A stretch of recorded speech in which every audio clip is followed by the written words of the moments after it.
نحمدہ ونصلی علی رسولہ الکریم اما بعد فاعوذ باللہ من الشیطان الرجیم بسم اللہ الرحمن الرحیم حاضرین و سامعین اکرام السلام علیکم ورحمۃ اللہ وبرکاتہ۔ پروگرام الدین الخالص کے ساتھ حاضر خدمت ہیں اور اس وقت ہمارے ساتھ معروف دینی اسکالر مفتی محمد اسحاق صاحب تشریف فرما ہیں۔ مولانا ہمیں ایک سوال موصول ہوا ہے، ایک صاحب پوچھتے ہیں کہ ہمارے شیعہ دوست نعت علی پڑھتے ہیں اور اس کے بارے میں بہت سے فضائل بھی بیان کرتے ہیں، اور یہ پوچھتے ہیں کہ آپ کی روایات میں بھی اس طرح کی چیزیں موجود ہیں، آپ اپنے علماء سے پوچھ کر بتائیں کہ کیا یہ صحیح نہیں ہے؟ جیسا کہ یہ بدر میں نعت علی ظاہر ہوئی، رسول اللہ نے بھی پڑھی، ٹھیک ہے، اور لوگوں نے بھی پڑھی، تو اس کے معجزات بھی ہم بہت سی دم کرتے ہیں بچوں کو تو بچے ٹھیک ہو جاتے ہیں، مصائب میں ہم نعت علی پڑھتے ہیں تو مصائب حل ہوتے ہیں۔ تو برائے کرم اس کے بارے میں آپ تھوڑی وضاحت فرما دیں کہ یہ نعت علی کے بارے میں جو چیزیں آج کل بیان کی جاتی ہیں، یہ پڑھنے لکھنے میں آتی ہیں، یہ درست ہیں یا نہیں؟ بالکل یہ بات صحیح انہوں نے کہی کہ نعت علی جس طرح شیعہ حضرات بیان کرتے ہیں، اسی طرح ہمارے مولانا مرزا خان بریلوی نے بھی اس کی بڑی خوبیاں بیان کی اور لکھا کہ اس طرح، مگر جہاں تک تحقیق کا تعلق ہے نا، یہ باتیں بے ثبوت ہیں، کوئی نہ بدر میں ایسا کہا گیا، نہ حضور نے آواز دی، کوئی شاید یہ روایتیں شیعوں کی ہیں، سنیوں کے سب بناوٹی من گھڑت باتیں ہیں، کوئی نعت علی نہیں سکھایا گیا۔ نعت علی مدر رضا والغرائب جو ہے نا، بالکل جعلی بات، کوئی نہیں۔ باقی جو ہے فائدہ ہونا، یہ تو آپ ہندو اور کافروں سے پوچھیں نا، وہ اپنے منتر جنتر پڑھتے ہیں، بتوں کو پکارتے ہیں، اللہ تعالیٰ فرماتا ہے انا لنوفوہم نصیبہم غیر منقوص، دنیا میں جو کسی کی قسمت لکھ دی ہے نا، وہ مجھے گالیاں دے، نبیوں کا منکر ہو، بتوں کو پوجے، وہ ہم اس کو پورا پورا دیں گے، اس کی کمی نہیں کریں۔ وہ نہ بت پرستی کا نتیجہ، نہ وہ کچھ دیتا ان کو، دیتا اللہ ہی مگر ان کے نصیب میں، اور کئی اللہ کو مانتے رہیں گے دکھی رہیں گے۔ یہ اللہ تعالیٰ کے اپنے فیصلے ہیں، اس کا کوئی تعلق نہیں اس سے کہ وہ بات ٹھیک ہے۔ جی، خرم زمان صاحب پوچھتے ہیں کہ میں اس وقت یونان میں رہ رہا ہوں اور میں آپ کے خطبے سنتا رہتا ہوں، میرا جی چاہتا ہے کہ آپ مثنوی مولانا روم کی بھی تھوڑی سی پنجابی شرح کر دیں، اور مجھے یہ بھی بتا دیں کہ کیا مولانا کی مثنوی کے اندر بھی کچھ اشعار ایسے ہیں جو الحاقی ہیں، اس کے بارے میں وضاحت فرما دیں۔ خرم بھائی آپ کی بالکل بات ٹھیک ہے، میں مثنوی کے حوالے بھی دیتا رہتا ہوں، مولانا رومی رحمۃ اللہ علیہ کی تعریف بھی کرتا ہوں۔ کل بھی رات ایک جگہ اکٹھے تھے تو میں نے وہاں باتیں بتائیں، تو مثنوی کی جو بہترین شرح ہے نا اردو زبان میں اس زمانے میں ملتی، وہ مولانا اشرف علی تھانوی رحمۃ اللہ علیہ کی، جنہوں نے 24 جلدوں میں اس کی شرح کی ہے، ہر بات سمجھائی ہے اور ہر بات کو شریعت کے موافق کر کے حل کیا، کہ جیسے گمراہ لوگ نتیجہ نکال لیتے ہیں نا غلط عقیدوں کے لیے، اس کا رد کیا، ہر چیز کو سیٹ کیا کہ بالکل دین کے مطابق باتیں۔ تو مثنوی بہت عمدہ ہے، کوئی شک نہیں، اس سے بہت آدمی کے اندر دین کا ذوق پیدا ہوتا۔ تو جو انہوں نے الحاقی اشعار کا پوچھا کہ الحاقی ایسے جو ہے اشعار وہ جن تو میں کفریہ ہیں، جب قرآن مجید کی تفسیر میں خرما اور حدیث کی کتابوں میں ملاوٹ سے نہیں رکے تو ان بزرگوں کی کتابوں کا کون معافظ تھا؟ کئی لوگوں نے الحاقی چیزیں بھی ملا دی، ان سے بچنا ہی چاہیے نا، علماء ان کی نشاندہی کرتے۔ ایک موقع پر زبدۃ الزکیہ جب مولانا مرزا خان نے لکھی نا کہ یہ سجدہ تعظیمی حرام ہے، اللہ کے ساتھ سجدہ نہیں کسی کو کر سکے، تو کئی لوگوں نے حوالے دیے کہ یہ تذکرے ہیں بزرگوں کے، ان میں خواجہ نظام الدین، حضرت شیخ فرید الدین، کئی بزرگوں کا آتا مرشد کو سجدہ کرتے تھے۔ تو وہاں ایک تو انہوں نے پچھلے جمعہ میں شاید میں نے یہ ریکارڈ کرایا تھا، انہوں نے کہا پہلے تو یہ سمجھو، تمہیں پتہ ہونا چاہیے کہ نبی کے علاوہ کی عصمت کسی کو حاصل نہیں، بڑے بڑوں سے غلطی ہوتی ہے، اور کہا صحابی بھی کوئی ایسا نہیں جس سے کوئی ایسا قول صادر نہیں ہوا کہ اگر آج اس پر عمل کرے سیدھا دوزخ میں جائے، مگر انہیں نہیں پتا تھا، اس لیے غلطی معاف ہے۔ تو یہ حوالہ کہ فلاں نے کہا، ایک تو اس کا رد بہت کیا کہ نبی کے سوا نہ کہا کرو، کوئی معصوم نہیں پیغمبر کے علاوہ۔ اور دوسری بات یہ کہی کہ جب لوگ حدیث میں ملاوٹ کرنے سے اور من گھڑت سے رکے نہیں تو ان تذکروں کا کون معاف تھا؟ الماریوں میں پڑے تھے، جس کی جی چاہے ملا دیا، تو رد کیا ان کا کہ ان کا کوئی ثبوت نہیں۔ بس امام مالک کی بات انہوں نے نقل کی، بہت پیاری، وہ غور یاد رکھنا چاہیے کہ ہر آدمی کی بات لی بھی جاتی ہے، رد بھی کی جاتی ہے، الا صاحب حاضر قبر، حضور کی قبر پاک کی طرف اشارہ کرتے کہ اس قبر والے کے سوا سب کی باتیں لینے والی بھی ہیں، رد کرنے والی بھی۔ بس اس کو یاد رکھے، پھر کوئی پریشانی نہیں ہوتی کہ بزرگ ہے اس سے کوئی غلطی ہوگی چھوڑو اس کو۔ ملاوٹ بہت تھی، بہت کتابوں میں لوگوں نے الحاق کیا۔ سرفراز احمد صاحب پوچھتے ہیں مولانا صاحب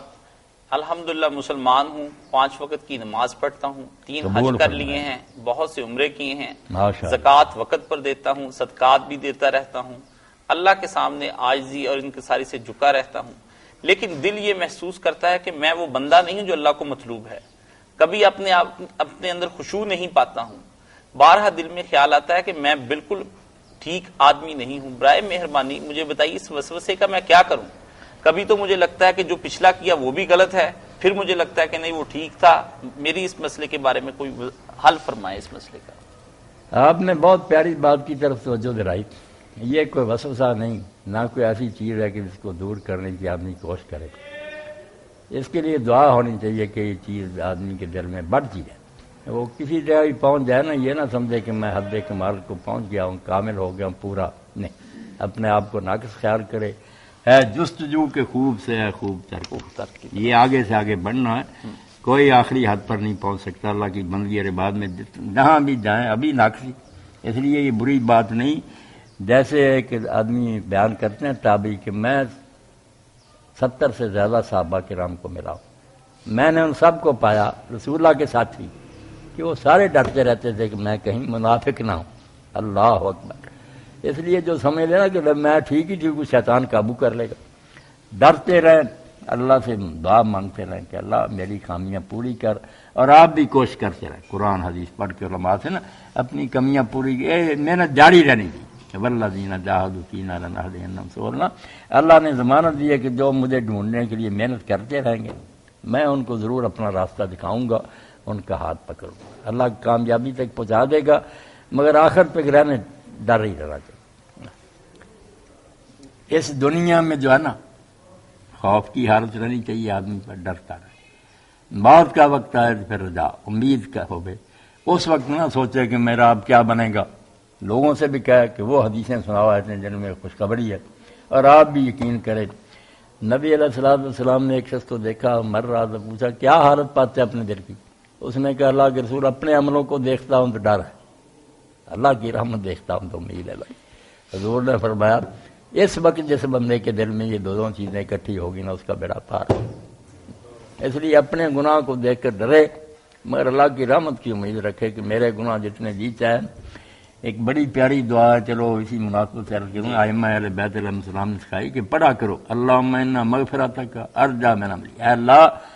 میرے عملوں پر مجھے اتنا بھروسہ نہیں نا امید جتنی تیری رحمت کی، وہ مغفرتک اوسط من ذنوبی، میرے گناہ چاہے کتنے زیادہ ہونا مگر تیری بخشش سے بہت زیادہ ہے، اس لیے اس بات پر بھروسہ کرے، باقی اپنی حد تک ڈرتا رہے، بالکل یہ نہ ہو کہ اعمال ضائع ہو جائیں،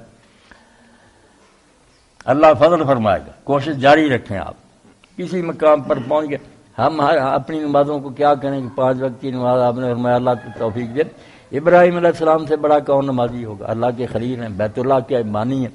مگر بڑھاپے میں جو دعا کی ہے وہ ہم پڑھتے ہیں اپنی نمازوں میں،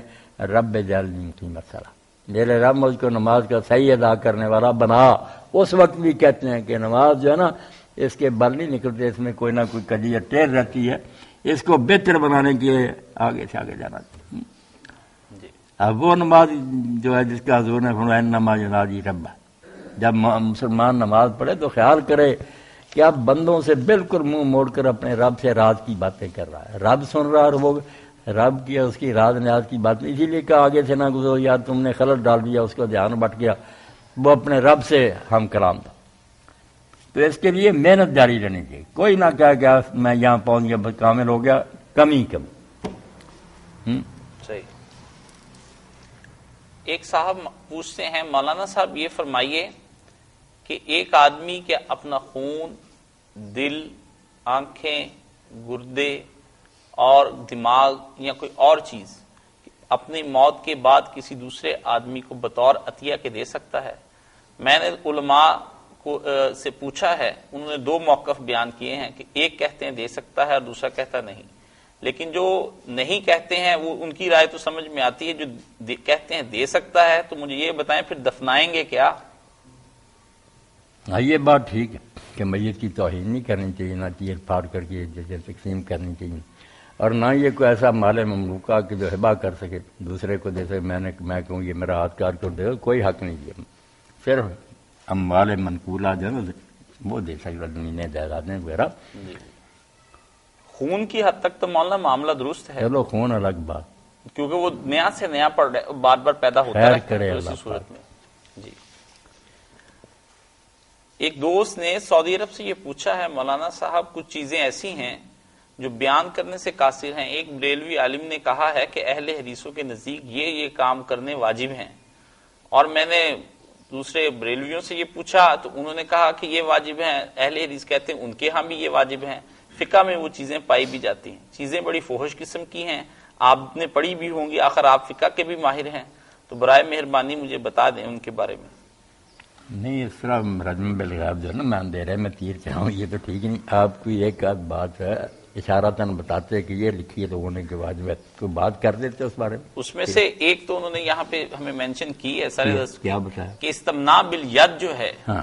یہ ہاتھ سے مشت زنی ہاں، کرنا، بالکل. یہ آیا یہ اہل حدیث کہتے ہیں کہ نہیں ایسی ہے، اور دوسرے کہتے ہیں کہ دوسرے کہتے نہیں ہیں کوئی کہ اہل حدیث اس کو جائز نہیں کہتا، نہ کوئی حنفی کہتے ہیں، سب اس کو ناجائز اور حرام ہی کہتے ہیں. اور یہ مولانا اکثر اشتہارات کے اندر ایسی چیزیں آ جاتی ہیں کہ فلاں کہتا ہے ماں سے نکاح کرنا جائز ہے. یہ امام زنا مالک کرنا- پر الزام ہے کہ امام مالک اس کے قائل سے کہ استمنا جو نا آدمی اپنے ہاتھ سے مستنی کر لے تو ٹھیک ہے، نہیں ان پر بھی تہمت ہے. ان کے بھی سارے ماننے والے کہتے ہیں کب ہمارے امام نے کہا، بالکل غلط. اسی طرح کئی لوگ کہہ دیتے ہیں کہ جو بیوی ہے نا اس کے ساتھ پاخانے کی جگہ دخول جائز ہے، یہ بھی کہہ دیتے ہیں کہ امام مالک کا اور شیعوں کا مذہب. شیعہ لوگوں میں تو کچھ اس کے قائل ہے کہ کوئی بات نہیں اپنی بیوی کرے، مگر ہے حرام. بہت حضور نے سختی سے اسے منع کیا. حضرت ابن عمر کے بارے میں کہتے ہیں انہوں نے ایسا کہا، ان کے بارے میں یہ بات غلط سمجھنے میں غلطی ہوئی. جو بخاری وغیرہ میں نا کہ ابن عمر قائل تھے وہ ہے کہ آدمی کرے اگلے حصے میں جہاں کھیتی پیدا ہوتی ہے پیشاب والی جگہ، مگر آئے پچھلی طرف سے بجائے سیدھی طرف سے لٹا کر کرنے کے، وہ اس کو ذرا کوڑا کر کے پچھلی طرف سے کوشش کرے مگر دخول قبل میں اگلے. یہ بات تھی جس کو لوگوں نے بنا لیا کہ اس کو جائز کہتے ہیں. باقی استمنا بالیاد کے بارے میں جو بعض لوگوں نے کہی نا، بعض حنفی حضرات وغیرہ نے، وہ بات ہے معقول کہ اگر کسی آدمی پر شہوت کا اتنا غلبہ اور ماحول ایسا پیدا ہو جائے کہ اس وقت یا وہ زنا کرے کوئی خوبصورت وغیرہ ہے یا پھر یہ مشت زنی کرے، وہاں انہوں نے کہا کہ اگر مشت زنی کر کے وہ اپنی شہوت ٹھنڈی کر لے اور زنا جیسے گناہ سے بچ جائے تو یہ کوئی نیکی نہیں، یرجا اللہ والا، مگر امید ہے رب کی رحمت سے کہ اللہ تعالیٰ اسے سزا نہیں دے گا. مجبوری کی حالت ہے، ورنہ زنا میں پڑ گیا پھر ٹھیک ہے. یہ بات کچھ مقبول نظر آتی جیسے مردار حلال ہو جاتا نا مجبوری. اگر ایسا ہی وقت آ گیا کہ یا وہ بدی کرے یا یہ کام کر لے، باقی حلال نہیں، کوئی نیک کام نہیں. احمد عدیل صاحب پوچھتے ہیں میں نے ایک کتاب سیرت کے اندر ایک کاتب وحی کے بارے میں پڑھا کہ وہ مرتد ہو گئے تھے، تو میں اس کے بارے میں پریشان ہوں کہ اس آدمی کے ساتھ کیا واقعہ پیش آیا تھا کہ وہ اسلام چھوڑ کر بھاگ گیا اور مرتد ہو گیا. اسی لیے بعض لوگ کہتے ہیں فلاں صحابی کاتب وحی تھا فلاں. میں کہا یار یہ ایسا نہ کہو کہ اس سے سب کچھ ثابت ہو گیا، اس کا انجام دیکھو کہ آخر کیا ہوا. مرنے تک انما الاعمال بالخواتیم دیکھیں گے، آخر کے سال پر دنیا سے گیا. تو یہ صحیح بخاری میں کہ وہ کاتب وحی تھا مگر مرتد ہو گیا، اپنے علاقے میں چلا گیا. تو جب وہ مرا نا تو پھر صحابی بیان کرتے میں نے دیکھا کہ لوگوں نے دفن کیا مگر زمین نے اس کو اگل دیا، باہر پڑی تھی لاش. انہوں نے کہا مسلمانوں کی شرارت ہے، پھر گہرا دفن کیا، پھر باہر تھا، تیسری باری آخر پھر انہوں نے دفن کرنا چھوڑ دیا. کتے یا جانور ہی کھا گیا اس کو، یہ حشر ہوا اس میں. اس لیے سب نہ اللہ سے مانگتے رہیں کہ اللہ میرا خاتمہ بالخیر ہو، آخر اچھی ہو. ورنہ آدمی یہ حدیث پاک ہلا دینے والی نا کہ کبھی ایک آدمی اتنی نیکیاں کرتا ہے کہ وہ جنت کو دیکھ رہا ہوتا، دہلیز کے پاس ہوتا، صرف ایک بالش رہ گیا ہوتا، برا وقت آ جاتا، نیکی کا راستہ چھوڑ کر برائیوں میں لگ جاتا، دوزخی ہو جاتا. اور ایک دوزخ سے اتنا رہ گیا ہوتا، توبہ کر لیتا، نیک ہو کر مر جاتا، وہ جنت میں چلا جاتا. ایک دعا جو نبی علیہ السلام نے تہجد کے وقت ایک مسلمان کو سنی، مسجد نبی میں تہجد پڑھ رہا تھا، تو اس نے آخر میں دعا پڑھی، وہ بھی پوری لکھ لینی چاہیے. تو دعا سن کر آپ نے پھر خوش ہو کر بلایا، اور اس وقت مال غنیمت بہت آیا ہوتا. آپ نے اس ڈھیر میں سے جتنا لینا لے جا یار، تیری دعا اتنی پسند آئی، اتنا تو نے دل نکال کے اللہ کے سامنے رکھ دیا. تو اس میں آخری کلمے یہ تھے اجل آخرہ عمری خیرہ ہو آخرہ اجل خیرہ عمری آخرہ ہو و خیرہ اعمالی خواتین ہو خیرہ ایامی اعمال کا کبھی، اے اللہ میری عمر کا جو آخری حصہ نا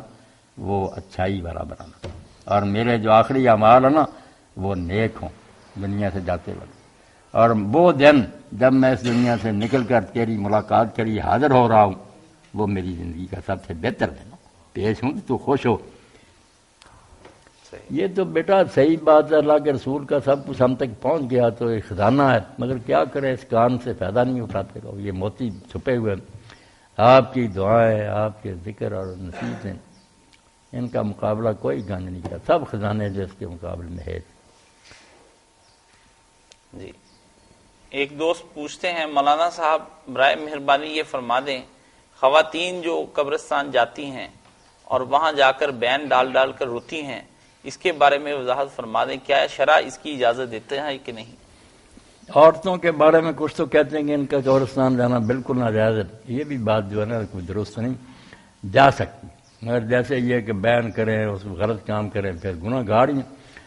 ام المومنین عائشہ رضی اللہ عنہا نے پوچھا اللہ کے رسول جب میں قبروں کو دیکھوں زیارت کروں کیا پڑھوں، تو پھر آپ نے سلام سکھایا، اس لیے جا تو سکتی ہیں، مگر دوسری طرف جو زبارات آیا نا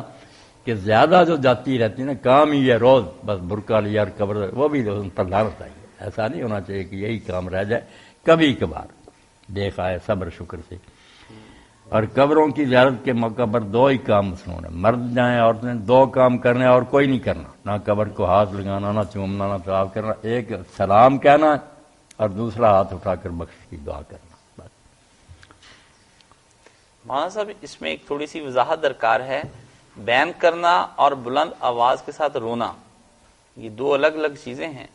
تو خواتین جو بلند آواز سے میت پر بھی رو لیتی ہیں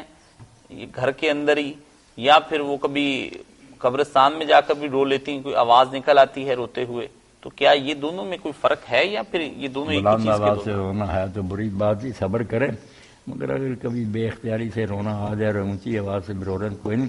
اللہ کی شکایت نہ کریں، بالکل جو گلے ہے نا کہ اللہ نے غضب ڈایا ہمارا گھر اجاڑ دیا اللہ کو اور کوئی نظر ہی نہیں آیا، اس طرح کی باتیں بےہودہ جو ہے نہیں کرنی۔ صحیح۔ باقی آپ دیکھتے ہیں حضرت عائشہ صدیقہ بھی روئی ہیں اپنے باپ کی حضور کی موت پر، جو حضرت فاطمہ روئی ہیں بلند آواز سے، سب کتابوں میں۔ جی صحیح۔ ایک ساتھی نے پوچھا ہے کہ مولانا صاحب آپ نے کربلا کا واقعہ پڑھا، اس کے اندر بڑی بڑی عجیب چیزیں ہیں، سر دست تو ابھی یہی ہے کہ 72 آدمیوں کو ختم کرنے کے لیے 72,000 کا لشکر، یزید ایسا کام نہیں کر سکتا۔ مجھے تو اس واقعے پہ یہی ایک بڑا اعتراض ہے، یہ تو تاریخ کا جھوٹ لگتا ہے۔ آپ کو جھوٹ لگ رہا ہے تو بے شک کیا یہ جھوٹ ہے، ہم کو کہتے ہیں کہ جو کوئی لکھا سب ٹھیک ہے، رپورٹنگ میں اب بھی ایسا ہی ہے کہ لوگ مبالغے کرتے ہیں بڑھاتے ہیں، مگر یہ آپ کو پتہ ہونا چاہیے کہ بے شک 72 سے ختم کرنے کی ساری حکومت جو تھی لرزاں تھی کہ اگر سارے لوگ مدد کے لیے آ گئے، امام حسین کو میری تیری طرح کا آدمی تھا کہ پرواہ کوئی نہیں تھی، وہ تو جبر تھا حکومت کا، ورنہ بعد میں جس طرح لوگ اٹھے ہیں مختار اور بعد کے کیا حال ہوا اس حکومت کا، لوگوں نے کیا قبریں اکھاڑ کر ان کو جلا دیا، اس لیے کامتے تھے کہ اگر مدد کے لیے آ گئے نا کربلا میں تو پھر 72 نہیں رہ گئے، لاکھوں کروڑوں ہو جائیں گے۔ وہ تو ہر طرف سے ناکہ بندی کر رہی، زیاد نے آ کر کسی عبید اللہ ابن زیاد روک دیے سارے راستے، فوج کھڑی کر دیا راستے پر، کوئی آ نہیں سکتا، جو بیچارے مدد کے لیے آ گئے وہ بھی روک دیے گئے۔ تو اس لیے 72 کی بات نہیں تھی، باقی یہ 30,000 70,000 کی بات ہے، ان کا کیا ٹھیک ہے، لوگوں نے اگر زیادتی کی اس وجہ سے واقعہ کا انکار نہ کریں۔ دوسرا سوال اسی سے متعلق انہوں نے یہ پوچھا ہے، فرمائیے واقعہ کے لیے تو جو جیسے قرآن میں اشارہ کرے تفصیل کا، اب آپ جب حدیث میں پڑھتے ہیں کہ امام حسین رضی کا سر جب تھال میں رکھا ہوا عبید اللہ کے پاس آیا اور اس نے چھڑیاں ماری، تو اس وجہ سے صحابی رسول روئے کہ حضور چومتے تھے نوٹوں کو، یہ چھڑیاں مار رہا، تو اس سے پتہ نہیں چلتا کہ کیا ظلم ہو رہا تھا، موت کے بعد ہی معاف نہیں کیا۔ مولانا اس میں تو یہ بھی ایک سوال اٹھتا ہے کہ کہتے ہیں کہ غالباً غزوہ بدر اور احد میں 3,000 فرشتے بھی اترے ہیں، تو وہ ایک ہی فرشتہ کیوں نہیں سب کو اڑا دیا اس نے، ان مشرکین اور کفار کو؟ اس طرح کی چیزیں تو پھر مستند چیز سے ٹکرا جاتی ہیں۔ نہیں تو ہر فرشتہ جو ہے نا جنگ بدر میں مدد کے لیے اترا، احد میں تو جو تھے نا اللہ تعالیٰ نے مدد کی وعدہ کیا، مگر جب انہوں نے درے چھوڑ دیے اللہ کے رسول کی نافرمانی کی تو اللہ کہتا پھر کیا مدد تمہاری ہونی. سارا سورات وہ آل عمران میں تبصرہ اللہ نے کیا. مگر فرشتے کوئی مارنے کے لیے نہیں آتے، وہ ٹھیک ہے مدد کرتے ہیں مسلمانوں کی، ان کے حوصلے بڑھاتے ہیں، تسلی دیتے ہیں. اور کئی موقع پر ایسا بھی ہوا کہ مسلمان قتل کرنے کے جا رہا، پہلے ہی سر کٹا اور گر گیا. ایسے تھوڑے واقعات معجزے کے طور پر ہو گئے، زیادہ مسلمان ہی مارتے تھے. ساتھی نے یہ بھی اس کربلا کے واقعے پر اعتراض کیا ہے کہ امام حسین پر بعد میں جو لوگوں نے، مدینہ کے لوگوں نے بیعت توڑی، تو انہی لوگوں نے امام حسین کی اس وقت کیوں نہیں بیعت کر لی جب وہ مدینہ سے جا رہے تھے؟ انہیں روکا کیوں نہیں انہوں نے؟ مدینہ والوں نے امام حسین رضی کے واقعہ سے بیعت نہیں توڑی، ان کا معاملہ الگ ہے. وہ حضرت ابن زبیر کھڑے ہو گئے نا، خلافت کے مدعی بن گئے. انہوں نے بھی یزید کی بیعت نہیں کی تھی شروع سے. امام حسین تو چلے گئے، انہوں نے پھر مدینہ والوں اور مکہ والوں سے بیعت لے لی. حجاز ان کے زیر سایہ آ گیا، حکومت ان کی بن گئی. تو اس کو ختم کرنے کے لیے پھر یزیدی لشکر آئے نا. امام حسین کی خاطر انہوں نے نہیں کیا، وہ مختار اور دوسرے لوگ اٹھے. یہ مدینہ والے جو تھے عبداللہ بن زبیر کی حمایت میں ان کی حکومت کو مانتے تھے، اس کے لیے اکٹھے ہوئے. تیسرا سوال ان کا اسی واقعے کے متعلق ہے کہ وہ حج پڑھنے کے بعد کیوں نہیں چلے؟ حج سے پہلے ہی امام حسین وہاں سے نکل گئے، وہاں حج پر کھڑے ہوتے، لوگوں کو بتاتے، لوگ ان کے ساتھ ملتے، اس حکومت کو الٹا دیتے. لوگوں کو تو پتہ حضرت معاویہ کے زمانے سے تھا، جب بھی ان لوگوں نے ان کے سامنے انکار کر دیا تھا کہ ہم اس کو نہیں مانتے. حضرت حسین سے، عبداللہ بن زبیر سے، عبداللہ بن عمر جیسے لوگ تھے، کچھ دب گئے کچھ جمے رہے. تو پتہ سب کو تھا کہ یہ مخالف ہیں، نہیں مانتے. مگر ساتھ کیا دینا؟ آپ حضرت معاویہ رضی اللہ عنہ کا دور پڑھیں نا، جس کو حضور نے ملک عزوز کا، پتہ چلتا کہ شکنجہ کتنا کسا ہوا، لوگوں کی گردنیں دبا دی گئی، بول نہیں سکتا تھا. جو بولا حضرت حجر بن عدی جیسے لوگ صحابی ہے، زاہد درویش قتل کر دیے. دنیا کام گئی کہ کیا بولنا. یہاں بیٹھے ہوئے آرام سے کہتے اس وقت ہوتے یہ ہوتا یہ ہوتا، کرنا کیا تھا؟ دنیا تو بالکل خوف کے تحت،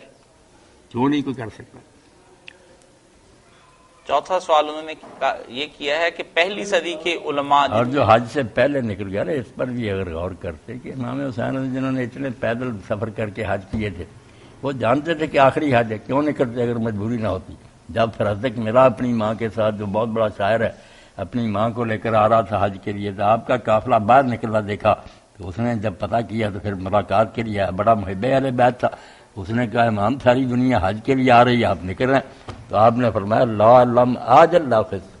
اگر فرض میں جلدی نہ کرتا تو حرم کی توہین ہو جاتی. انہوں نے کیا حرم کا اعتراف؟ عبداللہ بن زبیر کے ساتھ کیا کیا؟ یہ حرم میں مجھے قتل کر رہے تھے. ٹھیک تھا،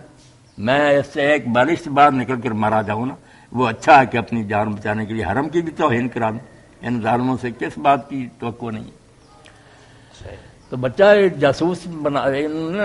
اپنے پولیس کے حاجیوں کے لباس میں بھیج دیے کہ جہاں موقع ملے گرفتار کر دو، قتل کر. جی ساتھی یہ بھی پوچھتے ہیں کہ جیسے یہ قصہ آپ بیان کرتے ہیں، ایسے امام مالک نے اور امام ابو حنیفہ پہلی صدی کے علماء نے کیوں نہیں بیان کیا؟ ان کا تو میدان ہی بیٹھا الگ، وہ فقہ کے عالم سے بیان کرتے تھے اپنی جو متعلقہ باتیں تھیں. فقہ کی کتابوں میں کتاب البغات جب آیا نا، ظالم حاکم کے خلاف خروج ہے، اس میں بیان کر، جیسے امام شوکانی کہتے ہیں کہ اس سے پتہ چلا کہ ظالم حاکم کے خلاف اٹھنا نا کافروں سے جہاد کرنے سے بہتر ہے، کیونکہ وہ کافر ہیں. ابھی یہ مسلمان ریاست کو برباد کر رہا، جیسے مسجد میں کو بدماشی شروع کر دے. اسی لیے حضرت علی نے کسی کافر کے خلاف جہاد نہیں کیا، اپنوں سے نبٹتے رہے کہ ایک بڑی مرائی ریاست کو تباہ کر رہے تھے. اس سے کتاب البغات اور ائمہ جور کے خلاف جو نا نکلنا، یہ بہت بڑا جہاد ہے، دین ہے. اور آخری سوال ان کا یہ ہے کہ امام حسین علیہ السلام نے کوفہ جانے کے بجائے آخر میں شام کے راستے کی طرف کیوں اپنے اس راستے کو بدل دیا تھا؟ کوفہ کے بجائے شام کے راستے پر ہو لیے تھے. نہیں، کوفہ کیا جانا، کوفہ کے راستے میں فوج کھڑی کر شہر میں داخلے روک دے، چاروں طرف سے بالکل انہوں نے ناکہ بندی کر دی شہر میں. جی جزاک اللہ. یہ تو پھر بالکل نہ صحیح بات سمجھیں. جیسے امام پہلے اپنے نانا سے سن چکے تھے تقدیر کا فیصلہ کہ میدان طف میں تو شہید ہوگا، آپ نے پھر اپنی منزل کا انتخاب کر. جب شہر میں داخلہ نہیں، پھر وہی منزل ہے. کربلا پہنچے اور جب گئے لوگوں نے پھر پوچھا کہ وہاں، آپ نے پوچھا کہ کون سی زمین ہے؟ کہا کربلا. تو آپ نے فرمایا ہاتھ یار تو کربلا، باقی دکھوں اور ازمائشوں کی زمین ہے، وہاں ڈیرا لگا دیا. کیا ان ظالموں کو سمجھائیں، بالکل بے دین ہوگا. جزاک ہدایت اللہ دے اللہ پاک۔ وآخر دعوانا ان الحمد للہ رب العالمین۔